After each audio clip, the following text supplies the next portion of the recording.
Scarlet Nexus is an anime-styled action RPG set in a futuristic city under constant threat by an otherworldly enemy. Take on the role of a new recruit joining the task force sworn to protect the citizens and destroy this unknown threat. Choose either a male or female character and battle against the other as your priorities and goals change over the course of the game. Meet a wide cast of characters that will aid you in your missions. Uncover a plot led by those in power within your organization who wish to harness the abilities of the enemy to fulfill their ambitions. Dive into the puddle-deep skill tree which barely changes the way you approach combat, and outfit your character with slightly better weapons every few levels, or install game-changing chips that increase one of your stats by fuck all. Use your JoJo stand to beat the shit out of your sister. Wait a minute, that's Astral Chain. Scarlet Nexus is a fast-paced mix of character action and hack and slash games with a hint of RPG progression, and I mean a hint. Right off the bat, do I recommend this game for its flashy and hectic combat? No.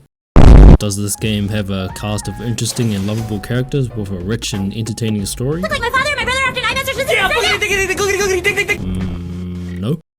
Is this game cheap and will it satiate my ADD ridden brain by allowing me to press XXS and YYY and watch cool short black haired protagonists perform impressive maneuver? Well, I got this game on Xbox Game Pass for $1 instead of buying it for $80, and also, yes.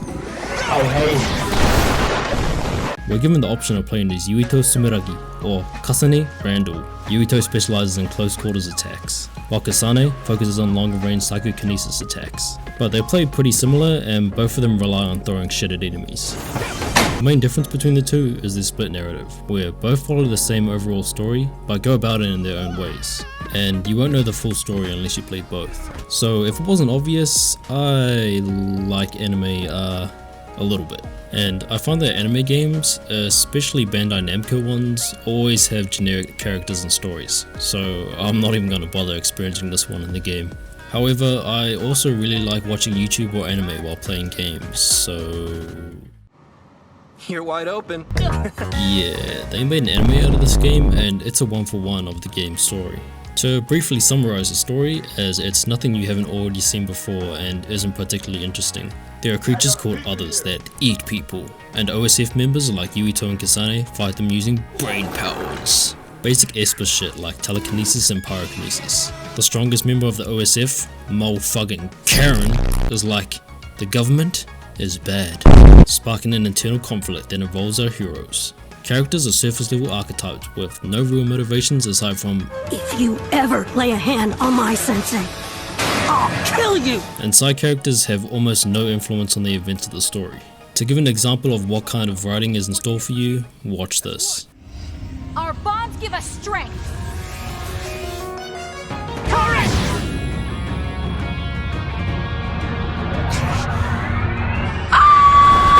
And to give a quick review of the anime, it's also shit. It's done by Sunrise, creators of two of the best anime series ever, Mobile Suit Gundam and Love Live. However, the budget was probably 1/100th of those shows, as the art is bland and the animation is sus as fuck. Most fights are animated in 3D, which also looks like shit, and any 2D fights are short and have no backgrounds. The only redeeming quality is they adapt both character stories, so you get a full grasp of the events of the game. However, the pacing is rushed and this adaptation doesn't alleviate any of the problems with the characters. But enough with the virgin weep shit. Time for the testosterone-inducing button-mashing gameplay. The game's combat is simple but fun. You've got fast light attacks, a quick area attack, and a lock-on psychokinesis attack. You're able to seamlessly flow between these, but there's no actual combos to perform. The only combo you can really do is 3 light attacks, an area attack, and then a throw, which can eventually be upgraded to 5 lights, 2 areas, and 4 throws. So this kind of combat can get stale real fast, as you're just cycling between this one string of attacks. A few systems and mechanics do manage to spice it up a bit though. First, the crush gauge. Beat the shit out of an enemy enough or trigger its weakness, and you can crush them. Every enemy has a different animation for this, and they all transition between gameplay really nicely. It even works on bosses, so it's a bit like Sekiro's posture system, where aggressive play is rewarded with dealing a large chunk of a boss's health. You've also got what I call big boy objects, which are special objects you can throw with unique animations, more damage, and a quick time event that deals even more damage. This could be anything from a water tank which soaks enemies, an oil truck that explodes, a Beyblade, a bus, a face. They can't be comboed into, but they deal a lot of damage and make you invincible. Plus, they're just fun to use. Another major component is your companions, and I don't mean them helping you during combat by drawing aggro or dealing hefty amounts of damage. No, they don't do that. Each companion has a different ability, which you can use yourself, but only for a brief period. So you're constantly switching between them as the situation requires. I didn't actually realize how great the addition is until I was in a boss fight with no healing items and had to rely solely on proper use of each ability to negate or avoid damage. Pair this with the enemy design and you've got yourself a simple yet enjoyable combat system that requires you to constantly adapt to changing situations and think how to efficiently dispatch foes. Can't avoid damage? You dare speak to me in that tone of voice, boy? Become invincible with sclerokinesis. Enemies too fast to attack, become Sonic the Hedgehog with velocity. Enemies become invincible when you get too close, teleport behind them. Can't see shit because of smoke, open your third eye with clairvoyance. Enemies too tough to crush, throw 2 rocks with duplication. Enemies soaked in water, sting that bitch with electrokinesis. Enemies soaked in oil, light that bitch up with pyrokinesis. Want to be fucking useless? Invisibility. Want to throw every rock at once? Psychokinesis. You can only have 1 active at a time, but eventually you can have 4 on at once. And it creates this really engaging rhythm of flicking on the ones you need in the moment and turning off the ones you don't to save for later. I should mention that you can have Fire Emblem style support conversations with your companions at your hideout, which increases your bond level and upgrades their abilities with new effects. However, if I have to interact with your generic slobs of shit you call characters to increase the effectiveness of their abilities, then they're gonna stay at level 1.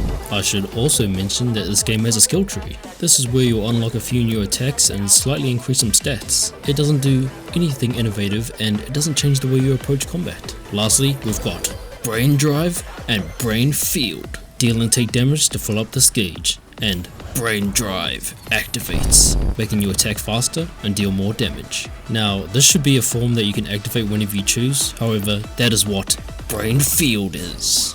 Here you can press X, X, X, and throw rocks, and throw more rocks. Yeah, this is your oh shit I'm about to die ability that heals you to full, but make sure you deactivate it before the timer runs out, or you will suffer from brain tumor. Yeah, these are just the developers thought this was cool abilities, which don't change the way you handle combat at all. Brain Drive should have been like Devil Trigger in DMC5, which would have added another layer to the gameplay. Alright, last up in this section, I want to talk about boss fights. You've got 2 kinds, others and humans. Other boss fights typically have multiple mechanics from regular enemies, like having an ice shell you have to melt, and this attack which requires teleportation to get through.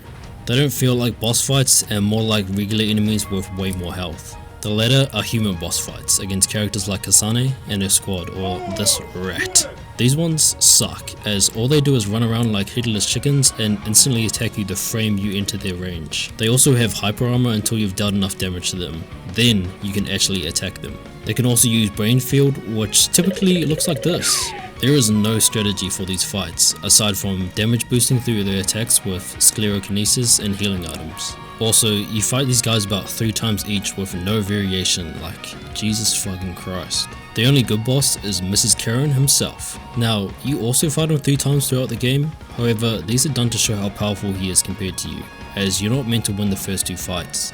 By round 3 at the end of the game, you've learnt his moveset and know how to counter each attack. So this final fight is what the game does best. Hyper fast action and adaptation, using everything you've learned throughout the game. And although I don't give a shit about him as a villain, he made for a great test of strength that was built up over my playthrough, and it felt great to body someone who'd given me so much trouble earlier on. Finally, let's talk about art, because despite all the shit I've talked about this game, some of the environments and art design are so damn inspired. Although I hate Yuito's basic ass anime protagonist look, he and the rest of his crew got that drip, bro. Every character has a fairly distinct look to them, and you're not going to mistake one character for another. This game touts its aesthetic as brain punk, and the characters' outfits sell it with their mix of combat gear wrapped in these glowing wires and their bright neon weaponry. And whenever you and your party go into Brain Drive, everyone gets this badass looking hood that just sells the aesthetic even more. And then you've got Brain Field, and on top of that, you've got some really stunning and intriguing environments. Some like the city of Suoh, which is this bustling metropolis that extends high into the sky with virtual billboards floating about, to some straight up Evangelion looking shit. Okay, but what does brain funk sound like? I don't know, you tell me.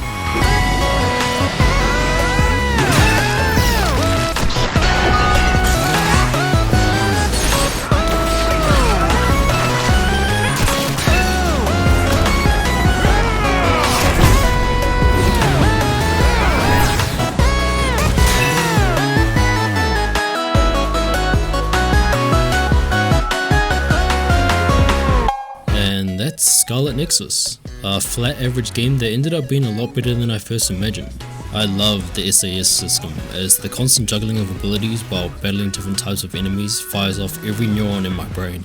And Chur as a boss, like, damn, one of the best ways to highlight the player's progression and one of the best final fights I've experienced in a game. I think overall, the game suffers from a weak early game, as your moveset is extremely limited, and I don't think it becomes good until you've unlocked every move and have all the party members. Only then does it become this really flashy action game that rewards quick reactions and decision making. I wouldn't recommend buying this game even on sale, but if you pick up Xbox Game Pass, give it a go if you're interested. The final verdict for Scarlet Nexus is a 1! A 1 out of 10! With a badass seal of approval.